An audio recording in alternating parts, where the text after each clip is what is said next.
আপনি যদি প্রোগ্রামিং শিখতে চান তাহলে আমি আপনাকে একটা প্রশ্ন করি, সেটা হচ্ছে আপনি কি পাইথন শিখছেন নাকি ইংরেজিতে কথা বলতে পারেন? কারণ 2026-এ ইংরেজি হয়ে যাচ্ছে সবচেয়ে শক্তিশালী প্রোগ্রামিং ভাষা। গুগলের 25% বেশি কোড এখন এআই দিয়ে করা হচ্ছে।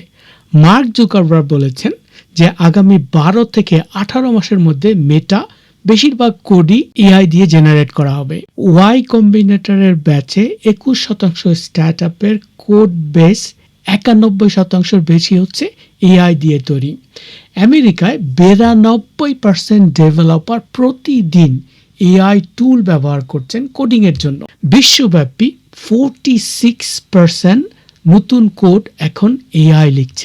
2023 সালে এর সংখ্যা ছিল মাত্র 10%। এই যে পরিবর্তন, এই পরিবর্তনের নাম হচ্ছে ভাইব কোডিং। ভাইব কোডিং ইংরেজি ভাষায় প্রম্পট দেওয়া। আমার প্রম্পট ইঞ্জিনিয়ারিং বইতেও আমি এই বিষয় নিয়ে কথা বলেছি।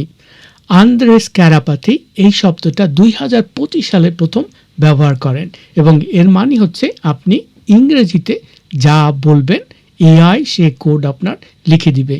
আমি আগে ভাইব কোডিং নিয়ে একটি ভিডিও করেছি যেখানে আমি হাতে কলমে দেখিয়েছি কিভাবে ভাইব কোডিং কাজ করে এবং সেই ভিডিওটির একটি লিংক আমি ডেসক্রিপশনে আবার দিয়ে দিব। গত মাসে গুগল নিজেই তাদের এআই স্টুডিওতে ভাইব কোডিং এর ফিচার চালু করেছে। আপনি প্রম্পট দেবেন, পুরো অ্যাপ্লিকেশন তৈরি হয়ে যাবে।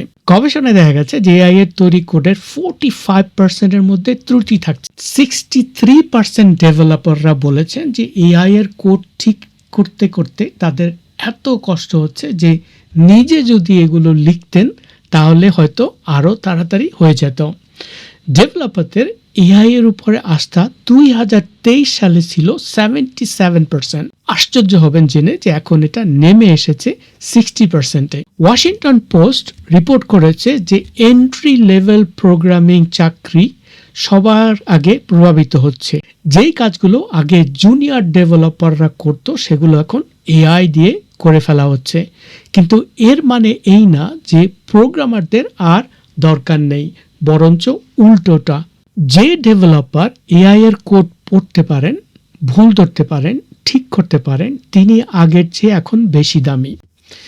যিনি শুধু সিনট্যাক্স জানেন কিন্তু এআই এর আউটপুট যাচাই করতে পারেন না, তাদের বাজার কিন্তু দিন দিন কমে যাচ্ছে। সিনট্যাক্স মুখস্থ করার দিন শেষ। এখন যুগ হলো এআই কে সঠিক নির্দেশনা দেওয়া আর এআই এর কাজ সঠিকভাবে বিচার করা।